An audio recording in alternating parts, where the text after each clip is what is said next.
आज मी तुमच्यासोबत टोमॅटोचा पराठा कसा बनवायचा याची रेसिपी शेअर करणार आहे। तुम्ही म्हणाल टोमॅटोपासून कधी कोणी पराठा बनवतं का? तर मी ट्राय केलेली आहे। एकदम डिलिशियस आणि एवढी टेस्टी रेसिपी आहे की तुम्ही आलू पराठा सुद्धा या पराठ्यानंतर विसरून जाल। तर झालं असं की मला आलू पराठेच बनवायचे होते, परंतु माझ्याकडे एकच बटाटा शिल्लक होता आणि त्यामुळे मी विचार केला की चला आता टोमॅटो आहे तर टोमॅटोपासून पराठा बनवूया। तर इथे साधारणतः 4 ते 5 छोटे टोमॅटो माझ्याकडे होते, त्यातलं बी आणि पाणी सगळं काढून बारीक चॉप करून मी ते घेणार आहे। आता इथे प्रमाण कसं घ्यायचं आहे, 2 मीडियम साईजचे टोमॅटो तुमच्याकडे असतील तर 1 कांदा असं प्रमाण असणार आहे आणि त्यानुसार माझे टोमॅटो जे आहेत ते छोटे असल्यामुळे मी साधारणतः 4 ते 5 टोमॅटो आणि 2 मीडियम साईजचे कांदे घेतलेले आहे। सगळ्यात आधी तेल घ्यायचं आहे। तेल गरम झालं की जिरे मोहरी टाकायची आहे, त्यानंतर हिरवी मिरची लसूण आणि आल्याची पेस्ट, जसं तुम्हाला तिखट प्रमाण हवं आहे त्यानुसार तुम्ही तिखटपणा ॲडजस्ट करायचा आहे। त्यानंतर इथे मी साधारणतः 2 छोटे मीडियम साईजचे कांदे बारीक चॉप करून घेतलेले आहे आणि ते टाकून आपल्याला छान असे परतून घ्यायचे आहे। आता इथे माझ्या पॅनकडे थोडंसं दुर्लक्ष करा, कारण मी ही रेसिपी माझ्या मुलांसाठी बनवत होते आणि सडनली मला कुणीतरी आठवलं की कुणीतरी मला कमेंट केली होती की प्राजक्ता तू आम्हाला मुलांसाठी पराठे कसे बनवायचे ते दाखव, आणि त्यामुळे मी लगेच ती शूट करायला घेतलेली आहे। आणि त्यामुळे स्वयंपाकाची जी भांडी आहे ती थोडीशी वेगळी आहेत आणि त्यामुळे माझा पॅन जो आहे तो मी जुनाच वापरत आहे इथे आणि रेसिपी तयार करत आहे। फक्त कॅमेरा लावला आणि रेसिपी शूट केली, जस्ट एक कमेंट आठवली म्हणून। आता त्यामध्ये मी सगळे टोमॅटो जे बारीक चॉप केलेले होते ते ॲड केलेले आहे। 1 टीस्पून ओवा ॲड करायचा आहे, अर्धा टीस्पून हळद, 1 टीस्पून लाल तिखट आपल्याला ॲड करायचं आहे। जे बेडगी मिरचीचं लाल तिखट आहे ते मी इथं वापरलेलं आहे, कारण मुलांसाठी बनवत आहे। अर्धा टीस्पून गरम मसाला आपल्याला यामध्ये ॲड करायचा आहे आणि 1 टीस्पून एवढी धना पावडर यामध्ये मी ॲड करणार आहे। आता ही घरगुती आहे त्यामुळे मी वापरलेली आहे। त्यानंतर अर्धा टीस्पून जिरा पावडर सुद्धा मी यामध्ये ॲड केलेली आहे आणि कसुरी मेथी जी असते ती सुद्धा यामध्ये घालून आपल्याला हा जो मसाला आहे तो चांगला परतवून घ्यायचा आहे।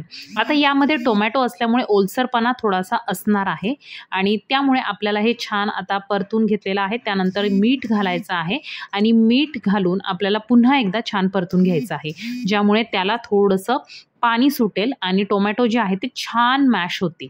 आता इथे तुम्ही बघाल तर मी छान असं हे परतून घेतलेलं आहे आणि त्यानंतर आपल्याला त्यामध्ये ॲड करायचं आहे थोडंसं बेसनचं पीठ। आता बेसन आपण इथे कशासाठी ॲड करणार आहोत, बाइंडिंगसाठी।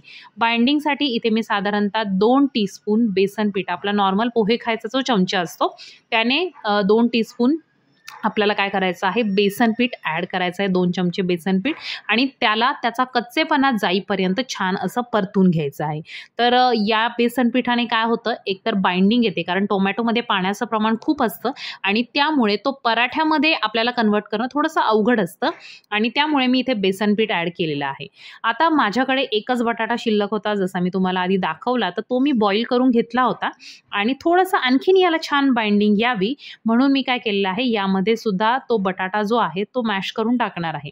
आता तुम्हाला इथे बटाटा वापरायचा नसेल तर ते पूर्णपणे ऑप्शनल आहे, मी सहज माझ्याकडे होता त्यामुळे मी ॲड केला आहे। आणि बॉईल केलेला हा जो बटाटा आहे तो टाकून आपल्याला पुन्हा एकदा छान मॅश करून घ्यायचा आहे, म्हणजे आणखीन चांगली बाइंडिंग होईल। एक तर झालं असं, भाजीपाला संपलेला होता आणि टोमॅटो पण इतके नव्हते की त्यामध्ये भरपूर असे पराठे होतील, त्यामुळे मी एक बटाटा यामध्ये ॲड केलेला आहे। जर तुमच्याकडे चांगल्या प्रमाणात टोमॅटो असतील तर तुम्ही बटाटा नाही टाकलं तरीही चालेल। तर अशा प्रकारे थोडासा आणखीन एक पराठा वाढावा म्हणून मी बटाटा ॲड केलेला आहे आणि छान मॅश करून घ्यायचा आहे आपल्याला। आता ही स्टफिंग आपल्याला थंड होण्यासाठी ठेवायची आहे, तोपर्यंत पीठ मळून घेऊयात। पीठ मळण्यासाठी फार काही नाही, आपलं नॉर्मल गव्हाचं पीठ, त्यामध्ये मीठ आणि थोडंसं तेलाचं मोहन ॲड करायचं आहे आणि थोडासा घट्टसर असं पीठ मळून घ्यायचं आहे। तुम्हाला हवं तर तुम्ही यामध्येही ओवा घालू शकता, बरेच जण पराठ्यामध्ये ओवा वगैरे हळद घालतात, तर तुम्हाला वाटत असेल तर तुम्ही घालू शकता, अदरवाईज फारशी गरज नाही आहे। तर इथे घरगुती पद्धतीने जसं आपण नेहमी रोज चपात्यांसाठी पीठ मळतो त्याप्रमाणे छान असं पीठ मळून घ्यायचं आहे। आता यामध्ये एक महत्त्वाची गोष्ट अशी आहे की हा पराठा लाटायचा कसा, कारण स्टफिंग थोडंसं ओलसर आहे, तुम्ही किती ड्राय केलं तरी टोमॅटो हा ओलसरच राहणार आणि त्यामुळे जेव्हा तुम्ही स्टफिंग भरून पराठा लाटायला घेताल तेव्हा तो फाटणार। तर मी पुढे जाऊन तुम्हाला दाखवणारच आहे। तर त्याआधी चॅनलवर नवीन असाल तर सबस्क्राईब करा, फॉलो करा, नोटिफिकेशन बेल ऑन करायला विसरू नका। छान छान रेसिपीज मी तुमच्यासोबत शेअर करते।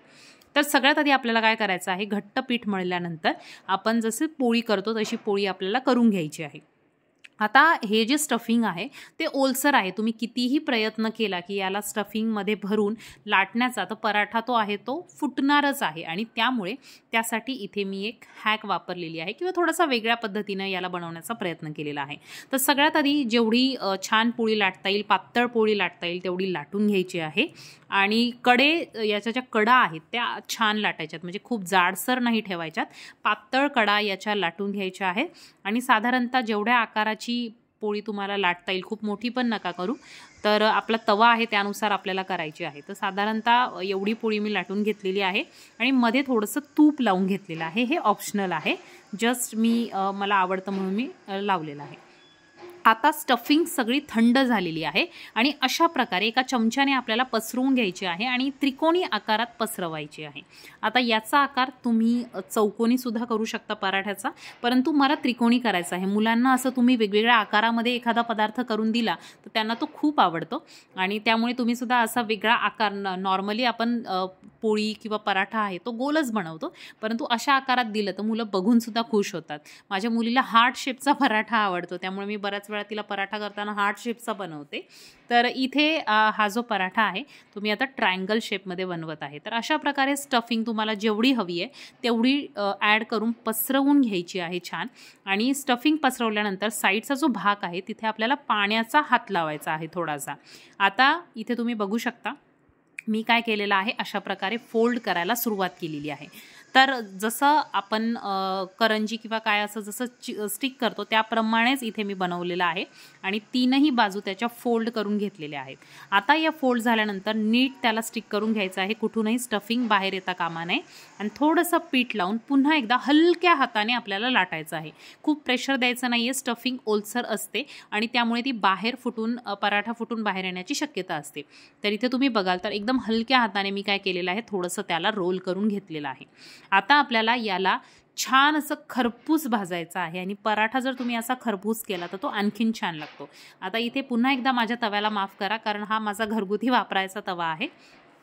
तर आता तव्यावर आपल्याला काय करायचं आहे, पराठा ॲड करायचा आहे. तुम्हाला आवडत असेल तर तेल किंवा तूप थोडंसं जास्त, फार नाही, थोडंसं जास्त ॲड करा, ज्यामुळे हा जो आपला पराठा बनणार आहे तो एकदम छान आणि खरपूस बनतो. लो टू मीडियम फ्लेम ठेवा आणि अशा पद्धतीने साईडनी तेल किंवा तूप तुम्हाला जे आवडतं ते तुम्हाला साईडनी सोडायचं आहे आणि त्यानंतर छान मंद आचेवर आपल्याला हा खरपूस करून घ्यायचा आहे. आता इथे तुम्ही बघाल तर पातळ आपण पोळी लाटल्यामुळे तो बाहेर मागच्या बाजूनी सुद्धा जाड होत नाही आणि खूप छान आणि क्रिस्पी होतो. आता इथे तुम्ही बघाल तर मस्त अशा याच्या ज्या मधल्या लेयर्स आहेत त्या क्रिस्पी होत आहेत आणि कमी फ्लेमवर केल्यामुळे छान तो खस्ता होतो आणि टेस्टला सुद्धा खूप भारी लागतो. म्हणजे मी हा टोमॅटोचा पराठा पहिल्यांदाच ट्राय केलेला आहे, परंतु तरीही मला हा इतका आवडला की मुलं पुन्हा म्हणायला लागले, कारण आपण जनरली पराठ्यासोबत टोमॅटो सॉस वगैरे देतो, तर याच्यासोबत तशी गरज पडणार नाही तुम्हाला, कारण हा थोडासा टँगी, थोडासा मीडियम तिखट मुलांना आवडेल असा पराठा आहे. आणि अशा प्रकारे मस्त गरमागरम क्रिस्पी पराठा तुम्हाला जर मुलांना सॉस आवडत असेल तर द्या, नाहीतर हा एकटाच खूप छान लागतो. थोडंसं सर्व करताना त्यावर बटर किंवा तूप पुन्हा घालू शकता आणि ट्राय करा ही रेसिपी. विश्वास ठेवा, मुलं खूप आवडीनं खातील. तर आय होप हा एक नवीन पराठ्याची रेसिपी तुम्हाला आवडली असेल. व्हिडिओ आवडला तर लाईक करायला विसरू नका. चॅनलवर नवीन असाल तर सबस्क्राईब आणि फॉलो करायला विसरू नका. भेटूयात एका नवीन व्हिडिओत. Bye bye.